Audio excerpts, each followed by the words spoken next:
And our lead story, straight edge Chicago native, lays out New York hooker and Arthur Ashe Stadium, updates at 11. I'm Charles Martin with my review of AEW Rampage Grand Slam, a special 2-hour edition of AEW Rampage action, still from Arthur Ashe Stadium. And this is proof that even when you have a stadium full of diehard fans, they can get tired, even though the crowd was mostly electric. Dun, dun, dun, dun, dun, dun, dun, dun. I imagine after taping Dark Elevation before Dynamite, and then having Dynamite where that crowd was really up for just about every goddamn thing. They were up for enough of this show, but there were points where they were really starting to get exhausted. And this is proof that Rampage really should only be 2 hours, maybe twice a year. Keep it at an hour, and just less is more, basically. But anyway, let me know your thoughts on this show in the comments, please. So we have Excalibur, Taz, and Ricky Starks on commentary. I gotta say, I love Ricky Starks on commentary. He provides so much insight. He's a tremendous promo, tremendous wrestler. But he's just so goddamn cool on commentary. Him and Taz had, good rapport. And Excalibur, I like Excalibur on commentary. I think he provides a lot of good insight as far as these indie talents and their backstories and everything. And that is needed, especially when the vast majority of people, except, some really, really die-hard, dedicated fans, they may not know that much about these guys, and Excalibur knows a lot about them, and that's some really, really good stuff to have. So anyway, the card rundown, 2 hours of action, and I'm going to be honest, there's going to be some critiques here, but there's also going to be some praise. We start off with Powerhouse, Hobbs, and Hook! Noah, stop thinking about it. I know you're thinking about it. And he took on CM Punk. CM Punk. Big reaction. They sung along to Cult of Personality, and Taz did say that Punk is in dire straits. It's the walk of life. Oh no, it's the punk of life. Do-do-do-do-do-do-do-do. I could go on with that song, but whatever. Just, have fun unhearing it like that. Punk did give Hobbs a lot. It was strength versus experience. Now, Hobbs has really come along. He's got, great facials as far as just how, he's got that snarl and that sneer and everything. He has also dramatically improved as far as his poise in the ring. He's really gaining it quickly. I mean, very rapidly. And Punk did give him a lot. There was a big bear hug spot and some good power moves. Punk eventually does fire back and does hit a Randy Savage elbow. That was really nice. And at one point he tried for a GTS variation, belly-to-belly suplex. That was beautiful. Great shit by Hobbs. And then he does hit a Oklahoma Stampede, or whatever, the city would be. I'm just going to call it the Oklahoma Stampede because, Dr. Death Steve Williams and all that. And the only spot that really made me cringe was the bad Rana landing. Holy shit, I'm glad Hobbs is okay. That was really bad. And Punk was bleeding at one point, but my God, that Rana landing, that's the second time the Hobbs has, taken a fucking header in the past few weeks. One was against Dante Martin when he did everything, and he looked really goddamn, lost. His bell got rung and everything. Thankfully, he seemed to be all right. But fucking hell, that was bad. Now, Hobbs seemed fine. Hopefully it wasn't just adrenaline. Hopefully he, it just looked bad. And then there was a triangle into a powerbomb for 2. Punk was bleeding. And then, the leader of the hookers got laid down or whatever. Anytime a lead hooker gets laid down, I mean, God, you've really got to make sure that you pay them properly. Because sometimes it's hard to get them up. You got to poke them with a stick. I don't want to go to school today. Anyway, Punk eventually hits GTS 1, 2, 3. But nice match. Hobbs looked good. Looked like he might get the victory. And Punk, working with as many young guys as possible. This is smart. I imagine he's probably only signed to a 2-year deal. I can't imagine that he's going to want the title. He probably doesn't need the title. I think he just needs to work with a whole bunch of people. Have some good feuds and everything. Put the right people over. Elevate people even when he beats them. And it's a win-win. So anyway, good start. And then we get pre-tapes from Thunder Rosa. She says, I fight like a god, and I will fucking worship you to the ends of the earth. I'm not even religious. I will worship her. I love Thunder Rosa, as I have stated numerous times in the past. But yeah, Thunder Rosa, Jade, and Nyla Rose, they're all at odds. So apparently we're going to get a 3-way. Oh boy. Thunder Rosa and Nyla are going to basically just have to battle that because Jade can't work long matches yet. She has the look, but Thunder Rosa, again, one of my favorite wrestlers in the world, period. Men or women, doesn't matter. Jade and Nyla also talk. This is the most they use the women for a bit, and actually they would end up utilizing another woman that's not even signed with the company a whole lot better than they've utilized some of the women on Dynamite lately. More on that later. So we get the Bucks and Cole coming out to entrance, or, with their various entrances. It's the Super Clit. I think that's what they're called. And great, Don, Scarlet Fever, Callis, Mr. Invisible Hands, everywhere on the Knockouts roster, allegedly, is on commentary. That's just what we fucking need. Callis is not nearly as good as he thinks he is, in my personal opinion. Now, there are some people who are like, well, he's a heel commentator, he's a heel manager, you want to see him get his ass kicked. Thing is, I don't care, I just want him off my fucking television. But anyway, pop for Tarzan Boy by Jungle Boy. Well, not by Jungle Boy, but for Jungle Boy. Unfortunately, Stunt is there. Can we get Stunt on the opposite side of the guardrail where he should be? He should not be anywhere near a wrestling ring unless he buys a ticket, because he shouldn't be in the ring, because it's fucking embarrassing. So, Jurassic Express, the good members, Jungle Boy and Luchasaurus with Christian Cage. So, it's a 6-man versus a super clit. I'm just going to call them that, because why the fuck not?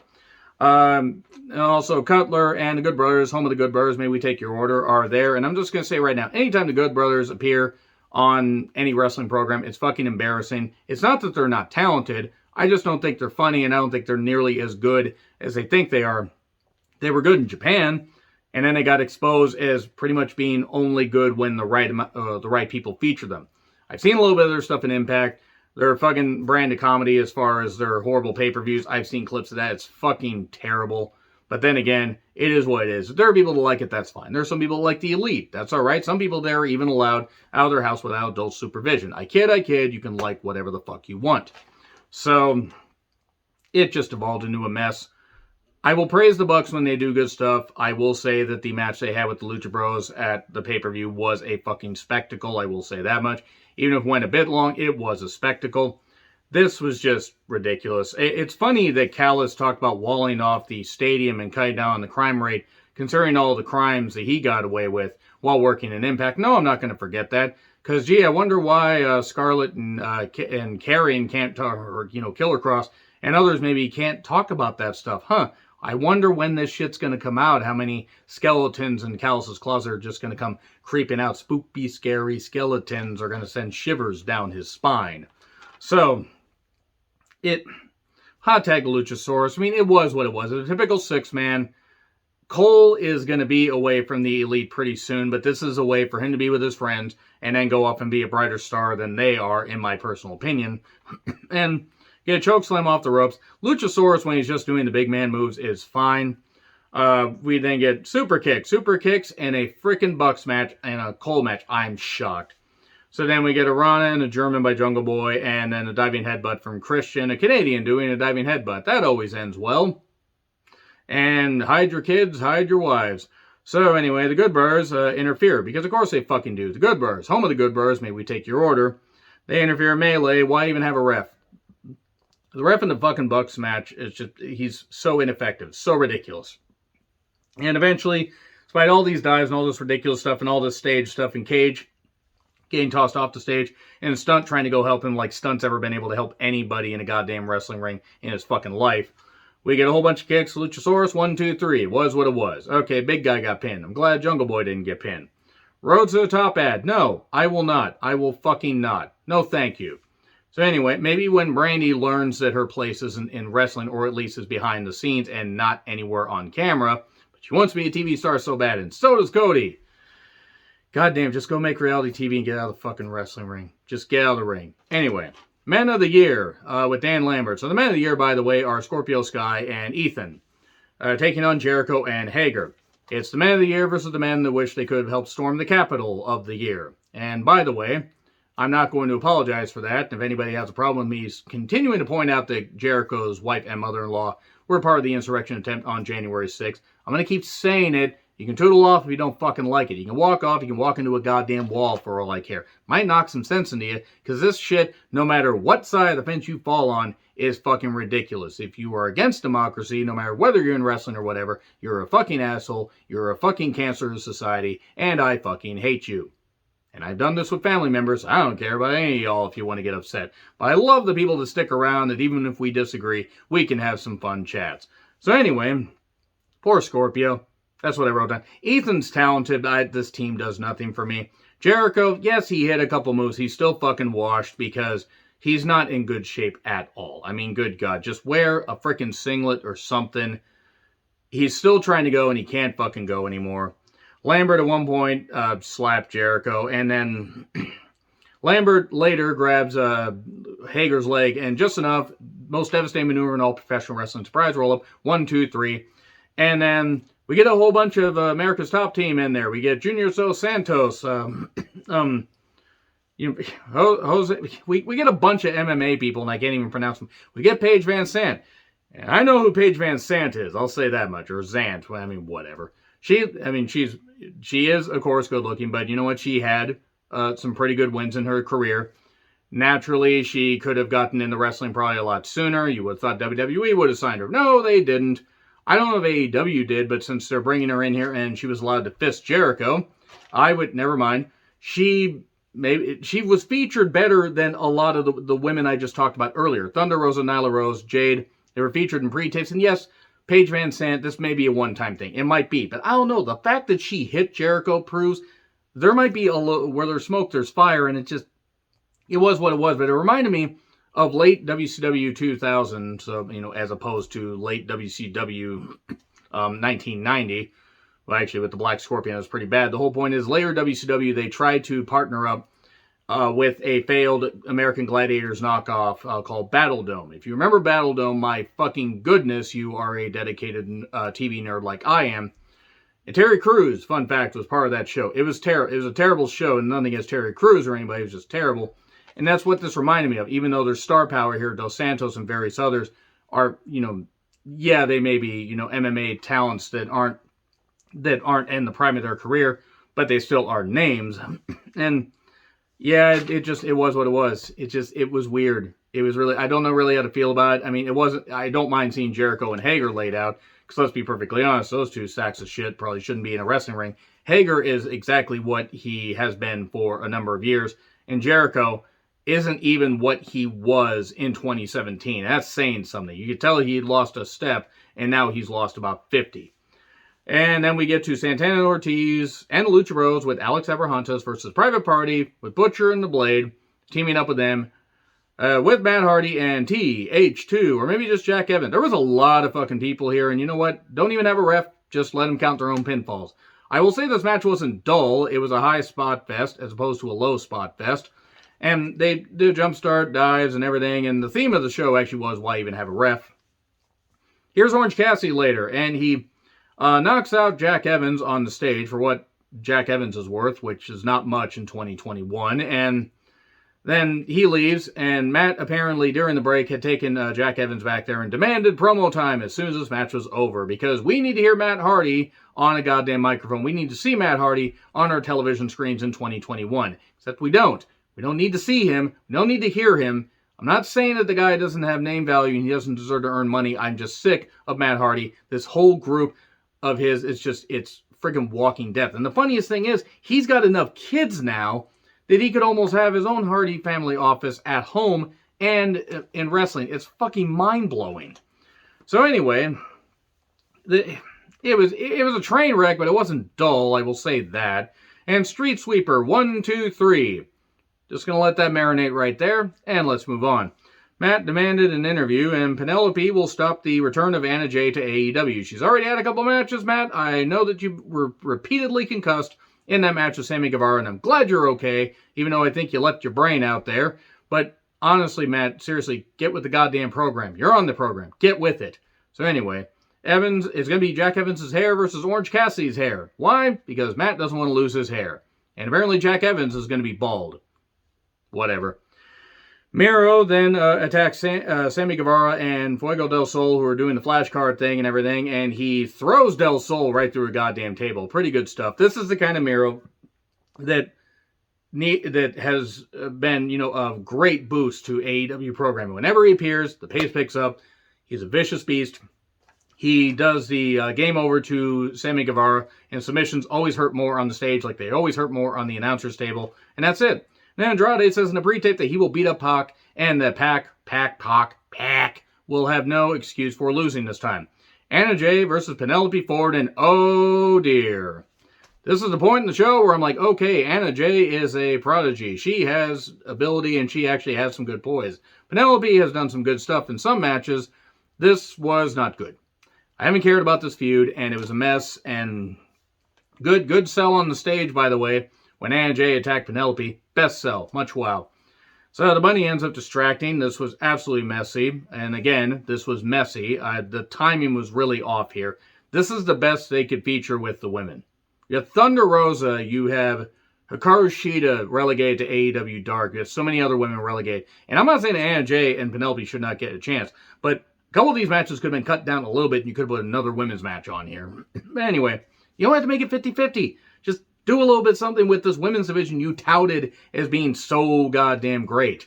And there's a lot of women that are great. So anyway, and yes, Ruby versus Britt, it was the main event. And anyway, check out my review of that if you want. So, so we get a knuck shot because the bunny had interfered and Penelope wins. And then Ty gets laid out because she tries to help Anna. And then the Hardy Family Orifice comes out because we need to see more of Hardy's group. We haven't seen enough of it. We saw so much of it on AEW Dark and now so much here. It's ridiculous. So, Statlander and Cassidy show up and just stand there, and then the Dark Order show up. The Dark Order are back together. Oh no, they aren't. They run them off, and then Uno and Grayson leave because the Dark Order is fine. Whatever. Whatever. This was a mess. Next week, Miro versus Sammy for the TNT Championship. Ty and Anna Jay versus Penelope and the Bunny. Well, okay, we can't all have winners here. Dante Martin and Matt Sydal versus Cody and Lee Johnson. Adam Cole, baby, versus Jungle Boy. And Rampage. Well, next week we'll have Orange Cassidy versus Jack Evans in a hair versus hair match. Okay? Archer and Suzuki, Mox and Kingston, they have their promo battle. Mark Henry is the most ineffective signing they've had. And I'm not knocking Mark Henry as a talent, as somebody that could contribute a whole lot, but he probably should just be a coach. This is weird. He was already taken off of commentary because they had a 4-man commentary team. He wasn't really that good at commentary anyway and could be brought along eventually. But with 4 people, it was ridiculous. Now they've gone down to 3 people. Don't have Jericho on commentary. Just don't. Have Excalibur, Taz, and Starks. If Starks isn't wrestling, have them on commentary. They were fine. So Eddie just rips off his tank top and everything. And I want to thank a certain person. Thanks, Rox, for putting a certain image in my head. You know who you are, by the way. Thanks for that. I'm not complaining. I'm just saying that it made writing notes for the rest of the review, a little bit distracting. So anyway, lights out explanation. And the lights go out. The lights come back on. Oh no, the lights aren't out. That's how they should have done the whole Royal Rumble. The 97 Rumble. Anyway, Archer intro. Kaza Nina Ray. They cut it off enough, but made sure to have that so a stadium full of people could say Kaza Nina Ray. It meant a lot to Minoru Suzuki. Wild Thing, you make her tart sing. Archer and Suzuki versus Moxley and Kingston. A lights out match. Well, it wasn't dull, but it got weird at the end. So, weapons, that's all it was. It was just weapons. It was Suzuki biting Moxley. It was kendo sticks and a chair duel on the stage. And we got 4 ringside guys laid out. I think one was Dylan McQueen. So it was a bunch of trainees. And yeah, chokeslam to Moxley onto them because Archer's just like, haha, fuck these people. And David Carradine special with a belt hanging off the ropes. Man, David Carradine, how'd he get roped into this? So we get chops, in the corner, chops up in the spotlight. Ouch, that would hurt. And we get belts and, bounds and biting or whatever. It's not like the movie Bound, even though that was pretty nice. So anyway, suddenly, Homicide. Homicide just shows up. I guess Homicide and Suzuki had a match for GCW, which explains why I had to, be told what it was, because I don't follow GCW. Not that there aren't talented people there, but, Gage. So why the fuck am I going to watch that? And I know there are people to watch it, and if you like it, that's fine. So Archer gets a chair tossed at him. Homicide was doing the best he could, doing his best Savio Vega impression.